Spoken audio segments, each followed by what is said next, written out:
그럼 비슷한 등급의 내연기관 차량과 하이브리드 차량의 시세와 비교를 시작하도록 하겠습니다. 안녕하세요. 중고차 가이드 중가입니다. 최근에 EV3가 성공적으로 출시하면서 다시금 국산 전기차 시장이 뜨거워지는 것 같습니다. EV3는 배터리도 대용량을 적용을 해서 500km 주행거리를 달성했는데요. 국내 소비자들이 가장 원하는 전기차의 주행거리가 500km 이상임을 적극 반영한 것이죠. 근데 왜 500km일까요? 대한민국 특징인데요. 서울에서 부산까지가 400km이고 한번 충전으로 서울에서 부산 그리고 시내 주행까지 하려면 적어도 500km 주행거리는 되어야 한다는 것이죠. 그래서 이번 EV3의 500km 주행거리 인증은 굉장히 소비자의 니즈를 잘 반영했다고 보면 되겠습니다.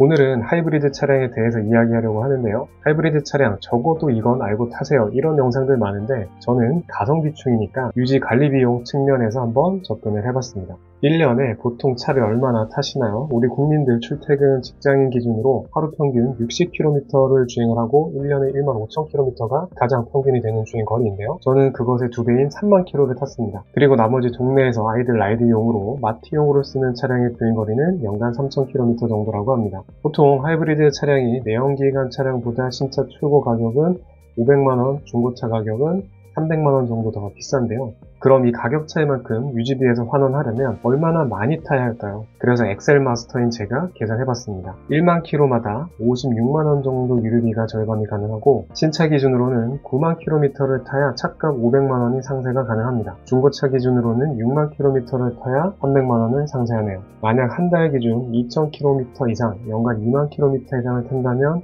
하이브리드 차량 경제적으로 확실히 이익이겠네요. 이제 여기서 맹점은 주행 패턴까지 고려해야 하는데요. 1년에 2만 킬로미터를 주행한다고 해도 시내 주행으로 2만 킬로를 타는 사람과 고속도로로 2만 킬로미터를 주행한다면 시내 주행으로 2만 킬로미터를 타는 분은 꼭 하이브리드 차량을 추천드립니다. 정출 구간에서 회생제동으로 주행거리를 늘려주고 에어컨 히터 사용에도 부담이 적은 이유 때문입니다. 반대로 주행거리가 3,000km 미만이신 분들은 예산 안에 있는 내연기관 차량 원하는 거 아무거나 타시면 됩니다. 그럼 비슷한 등급의 내연기관 차량과 하이브리드 차량의 시세와 비교를 시작하도록 하겠습니다. 구독 부탁드립니다.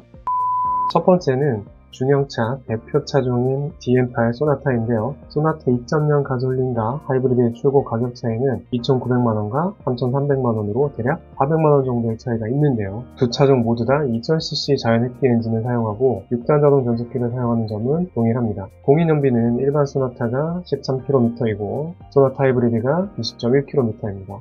오너평가를 보면 공인연비보다 좋은 연비를 보여준다고 하네요. 중고차 시세는 2019년식 12만 킬로를 주행한 2.0 가솔린 소나타가 50% 감가된 1,450만원이고 2020년식 11만 킬로를 주행한 소나타 하이브리드는 신차 가격의 45% 감가된 1,840만원입니다. 신차 가격 차이의 가격차를 거의 유지하고 있는 모습이네요. 두 번째는 마찬가지 대표 중형차인 K5입니다. K5 2.0 가솔린과 하이브리드의 출고 가격 차이는 3,000만원과 3,300만원으로 대략 300만원 정도의 차이가 있는데요. 소나타와 마찬가지로 K5도 2000cc 자연흡기 엔진을 사용하고 6단 자동 변속기를 사용하는 점은 동일합니다. 사실상 외관만 다른 같은 차라고 보면 되는데요. 공인연비는 가솔린 K5가 13km대이고 하이브리드가 20.1km입니다. 오너평가를 보면 연비는 당연히 좋고 디자인에서까지 만족도가 높은 것을 알 수 있습니다. 소나타에선 이런 얘기는 없었는데 역시 K5가 디자인은 한 수 위인가 봅니다. 중고차 시세는 디자인 때문인지 모르겠는데 DM8 소나타보다는 비쌉니다.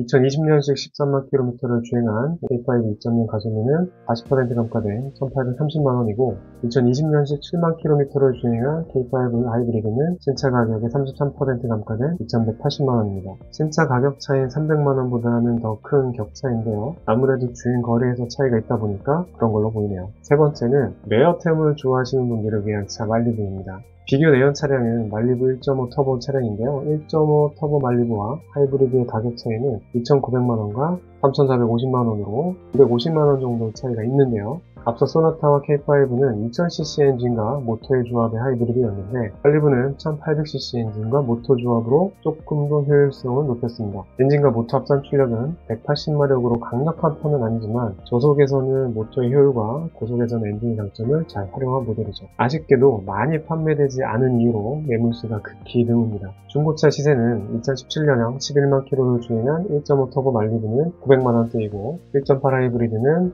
1160만원으로 단 260만원 차이로 신차 가격 대비 상대적으로 낮은 가격 차이를 보여줍니다. 이 정도 가격 차이는 4만 km만 주행해도 극복할 수 있는 비용이니까 굉장히 메리트 있겠네요. 다음 네 번째 차량은 오늘 소개하는 차 중에서는 가장 연비가 좋은 차량일 것 같은데요.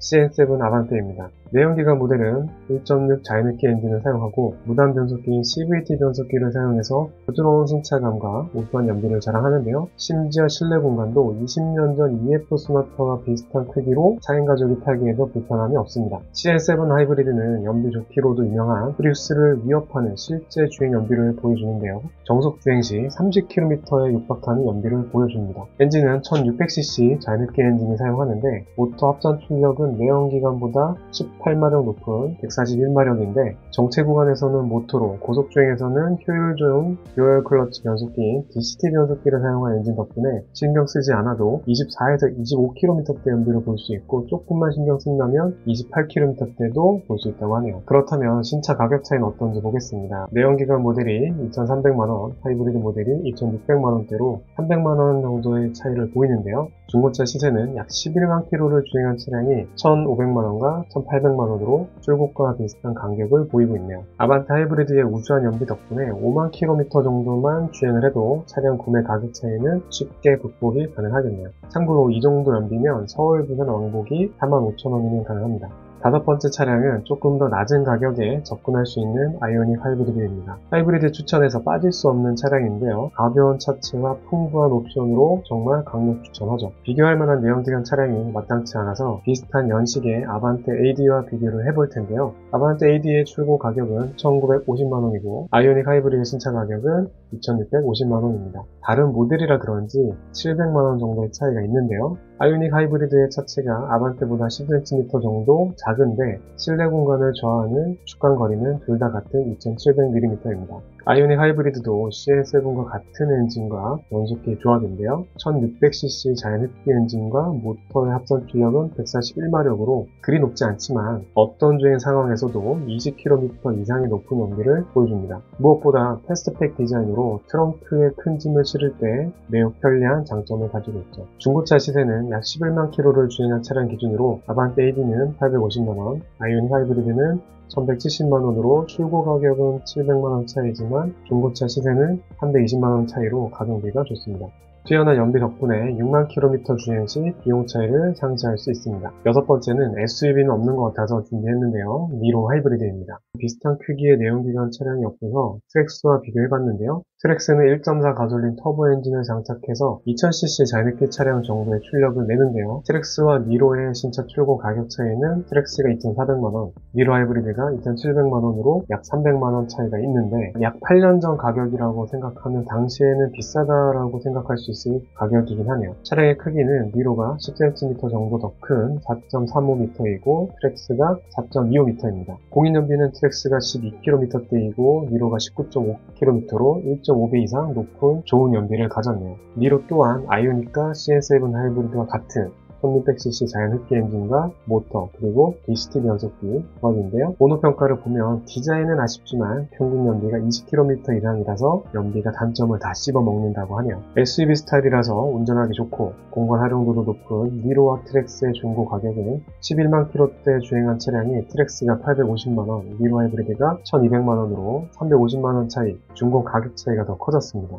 아마도 브랜드 차이에서 감가 차이가 더 생긴 것 같네요. 마지막 일곱 번째는 준대형 세단인 그랜저 IG 하이브리드입니다. 다행히 같은 차종에 내연기관과 하이브리드가 있어서 비교가 쉬운데요. 그랜저 IG 2.4와 같은 엔진의 하이브리드입니다. 각 차량의 출고 가격은 3,300만원과 3,950만원으로 650만원으로 커 보이는데요. 하이브리드 차량이 편의, 안전, 옵션 사양이 더 많고 선택 옵션에서도 차이가 있어서 400만원 정도 차이로 보면 될 것 같습니다. 최근 출고되는 차량 중에 하이브리드 비중이 60%가 넘는다고 하니 국내 소비자들이 얼마나 하이브리드 차량을 선호하는지 알 것 같은데요. 특히나 준대형 세단인 그랜저와 소렌토급에서도 하이브리드 인기가 대단합니다. 보통의 하이브리드 차량이 1에서 3kW대 낮은 용량의 배터리를 사용하기 때문에 상대적으로 위험도가 낮고 가다서다 반복하는 시내 구간에서 연비가 좋기 때문에 전기차와 비슷하게 진동소음이 적어서 까다로운 국내 소비자들의 사랑을 받는 것 같습니다. 그렇다면 마지막 그랜저 LG 중고차 신차에는 가격은 11만 킬로를 주행한 차량 기준으로 1,450만원과 1,750만원으로 300만원 정도의 차이를 보이네요.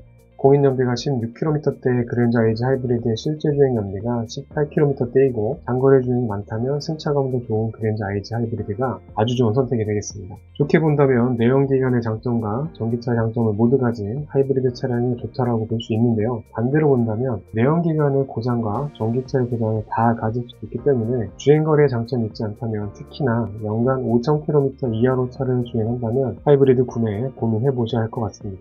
정리하면 중고차 가격 차이 300만원은 6만 km 주행하면 상세가 가능합니다. 그런 궁금한 내용은 댓글 남겨주시고요. 구독 부탁드립니다. 감사합니다.